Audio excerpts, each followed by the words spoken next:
Meus irmãos, eu vos saúdo com a paz do Senhor. Seja bem-vindo. Este é o canal Família EBD, conectada com você. Neste vídeo, vamos ouvir a leitura da lição desta semana. Portanto, aumente o som e boa leitura. Lição 8: Transgênero, que transrealidade é essa? Texto áureo. Portanto, deixará o varão seu pai e a sua mãe e apegar-se-á à sua mulher, e serão ambos uma carne. Gênesis capítulo 2 verso 24.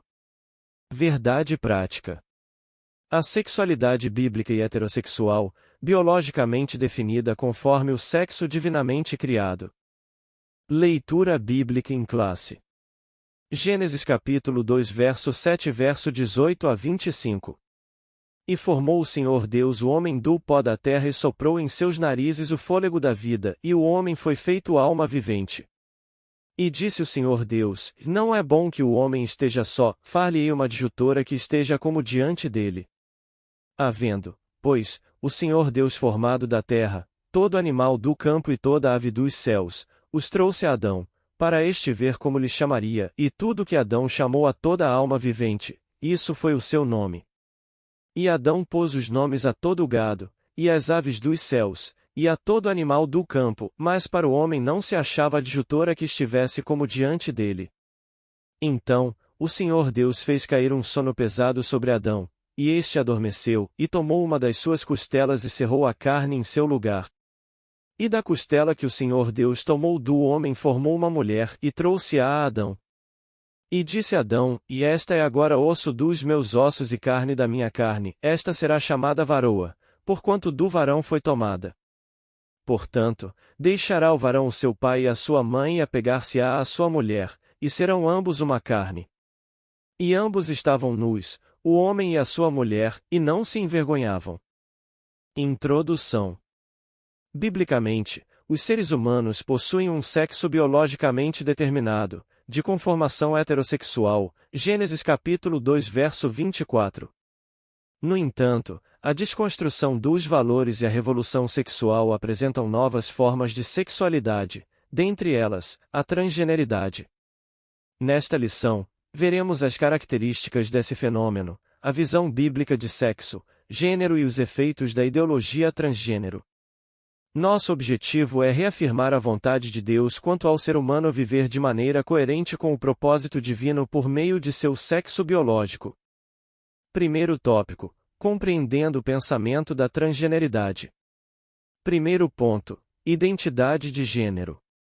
O gênero identifica os seres inequívocos do sexo masculino e feminino.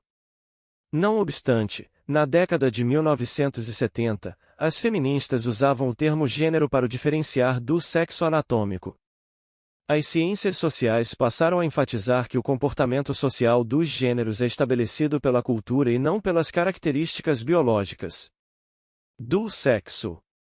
Assim, argumentam que uma pessoa não precisa se comportar de acordo com o seu sexo de nascimento. Alegam que o gênero e a orientação sexual não são determinados pelo sexo biológico. Nesse caso, avaliam que a relação sexual entre um macho e fêmea corresponde a papéis sociais impostos pelo contexto cultural e social, não pela constituição anatômica e biológica do corpo humano. Desse modo, validam qualquer comportamento sexual. Segundo ponto: cisgênero e transgênero. Nos estudos de gêneros, dois termos são usados: cisgênero e transgênero. Cisgênero se refere à pessoa cujo gênero está em concordância com o sexo de nascimento, ou seja, a fêmea nascida com genitália feminina que se reconhece mulher e o macho nascido com genitália masculina que se reconhece homem. Transgênero, ou disforia de gênero, classifica a pessoa cujo gênero está em oposição ao sexo de nascimento, ou seja, indivíduo que nasce com genitália masculina, mas que se assume mulher, ou que nasce com genitália feminina, mas que se assume homem. São pessoas que alegam ter nascido no corpo errado e se identificam com o gênero diferente do sexo biológico. O movimento social de representatividade desse grupo é chamado de LGBTQIA+. Essa cosmovisão ratifica a ideia de que a identidade de gênero independe do sexo biológico. Terceiro ponto: transgênero e sexualidade. Para os especialistas, a orientação sexual de uma pessoa é definida de acordo com o gênero que ela se identifica e por qual gênero sente atração sexual, a saber, a. Heterossexual, quando a atração é pelo gênero oposto. B. Homossexual, quando a atração é pelo mesmo gênero. C. Bissexual, quando a atração é por ambos os gêneros. D. Assexual, quando inexiste atração por gênero algum. E pansexual, quando a atração não depende de gênero. Além dessas categorias, existem pessoas que se denominam não binárias, que não se encaixam em nenhum gênero, nem masculino nem feminino. Desse modo, como nessa ideologia não há conexão entre sexo biológico e gênero, uma pessoa que se identifica como transgênero transita livremente em todo tipo de relação sexual. Deixe o like e se inscreva no canal Família EBD. Segundo tópico, reafirmando a visão bíblica de gênero. Primeiro ponto: a constituição biológica. Do hebraico Adão, o homem foi formado do pó úmido da terra, Gênesis capítulo 2 verso 7. Nosso Senhor ratificou que desde o princípio da criação, Deus os fez macho e fêmea, Marcos capítulo 10 verso 6. Nossa declaração de fé professa que o ser humano é constituído de 3 substâncias, uma física, corpo, e 2 imateriais, e espírito e alma. 1 Tessalonicenses capítulo 5 verso 23, Hebreus capítulo 4 verso 12. Desse modo, o corpo físico é o invólucro das partes imateriais, Gênesis capítulo 35 verso 18, Daniel capítulo 7 verso 15. O gênero desse corpo é definido pelo sexo de criação geneticamente determinado, de homem ou mulher, Gênesis capítulo 1 verso 27, Gênesis capítulo 2 verso 24. Nesse caso, o sexo e o gênero estão relacionados com as características orgânicas do corpo e dos órgãos genitais.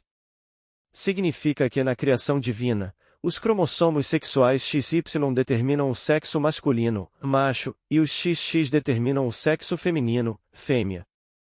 Segundo ponto: a constituição moral. O homem foi criado, dentre outros aspectos, à imagem e semelhança moral de Deus. Gênesis capítulo 1 verso 26 e 27. Entretanto, o pecado corrompeu a moralidade do gênero humano. Gênesis capítulo 6 verso 5. Por isso, no plano divino, os crentes precisam ser renovados segundo a semelhança moral original, Efésios capítulo 4 verso 22 a 24, Colossenses capítulo 3 verso 10. Essa renovação é obra do Espírito Santo que opera interiormente e promove a santificação do espírito, da alma e do corpo, Romanos capítulo 8 verso 2 a 5, 13 e 14, 1 Tessalonicenses capítulo 5 verso 23. Assim, aos salvos a Escritura diz: não reine, portanto, o pecado em vosso corpo mortal, Romanos capítulo 6 verso 12. Desse modo, as práticas sexuais ilícitas são proibidas, Êxodo capítulo 20 verso 14, Romanos capítulo 1 verso 26 e 27. A Bíblia ensina que a imoralidade sexual afronta o corpo, que é templo e morada do Espírito Santo, 1 Coríntios capítulo 6 verso 18 a 20. Terceiro ponto: a constituição da sexualidade. Ao criar o ser humano macho e fêmea, Deus também instituiu a sexualidade, Gênesis capítulo 1 verso 27 e 28. Sempre fez parte da criação original de Deus o homem unir-se sexualmente em uma só carne com sua mulher, Gênesis capítulo 2 verso 24. Ao abordar o tema, o Senhor Jesus associou a anatomia dos sexos com o propósito divino da sexualidade e da reprodução, Mateus capítulo 19 verso 4 a 6. O relacionamento sexual conforme idealizado pelo Criador prevê uma satisfação completa entre homem e mulher na busca da realização conjugal e na procriação da espécie, Eclesiastes capítulo 9 verso 9, Salmos 127 verso 3 a 5. A união monogâmica e heterossexual configura o modelo bíblico de sexualidade, 1 Coríntios capítulo 7 verso 3 e 4. Desse modo, no plano divino, o sexo, o gênero e a sexualidade não são meros estereótipos de construção social. mas estão biologicamente constituídos e intimamente relacionados. Terceiro tópico: efeitos da ideologia transgênero. Primeiro ponto: depreciação da heterossexualidade. Vimos que o modelo de sexualidade nas escrituras é heterossexual, Gênesis capítulo 2 verso 24, Mateus capítulo 19 verso 5, Marcos capítulo 10 verso 7, Efésios capítulo 5 verso 31. No entanto, ativistas atuam na desconstrução da orientação sexual ou bíblica. Em 1991, o termo heteronormatividade passou a ser utilizado em depreciação da prática heterossexual. É uma proposta de doutrinação para apresentar a crítica de que o reconhecimento da distinção biológica entre homem e mulher como dado óbvio do desenvolvimento humano e da realidade, ou seja, a heteronormatividade, que já é um termo doutrinador, é um sistema opressor e normatizador em que se obriga as pessoas a se relacionar apenas entre homem e mulher. Nesse sentido, acusam os héteros de preconceituosos, discriminadores e transfóbicos. Segundo ponto: construção de narrativas. Militantes trans alegam que a subjetividade de alguém se sentir homem ou mulher deve se sobrepor aos aspectos biológicos. Nesse sentido, eles se rebelam contra a própria constituição biológica. Então, para adequar a insatisfação do próprio corpo com a mente, exigem terapia hormonal e cirurgia de redirecionamento sexual como pretensas soluções. Isso é tão sério que o ativismo na educação e saúde pública acaba se impondo no doutrinamento de crianças e adolescentes. Na busca de aceitação social, divulgam a ideia do nascimento no corpo errado. De outro lado, em 2017, a Associação de Pediatras Americanos, American College of Pediatricians, publicou que conflitos entre mente e corpo devem ser corrigidos pelo alinhamento do gênero, mente, com o sexo anatômico, corpo, e não fazendo intervenções invasivas no corpo. Meninos não nascem com cérebro feminizado e meninas não nascem com cérebro masculinizado, e a ideia de pessoas presas no corpo errado é uma crença ideológica que não tem base na ciência rigorosa. Romanos capítulo 9 verso 20. Terceiro ponto: linguagem neutra. O movimento LGBT+IAPN+, requer a inserção de uma terminologia neutra ou não binária na linguagem. O objetivo é identificar quem não se reconhece como masculino ou feminino. Os ativistas consideraram a gramática normativa como machista e elitista. Contudo, na língua portuguesa o gênero neutro é absorvido pelo masculino. Assim, o masculino é usado de modo genérico para identificar a espécie humana, homens e mulheres. Não obstante, a militância pretende substituir as vogais e o na pretensão de neutralizar o gênero. Desse modo, a norma gramatical é desconstruída para atender à ideologia de gênero. Isaías capítulo 5 verso 21. Conclusão. O sexo, o gênero e a sexualidade fazem parte da constituição anatômica e fisiológica divinamente instituída. Nas Escrituras existem apenas duas possibilidades de gênero e anatomia sexual humana, ou seja, o masculino macho e o feminino fêmea. Gênesis capítulo 1 verso 27. Ao término da criação, viu Deus tudo quanto tinha feito, e eis que era muito bom. Gênesis capítulo 1 verso 31. Ele não errou ao criar a sexualidade heterossexual para a humanidade. Portanto, ninguém nasce predeterminado a identificar-se como transgênero. Muda-se a cultura, mas a palavra de Deus permanece imutável. Mateus capítulo 24 verso 35.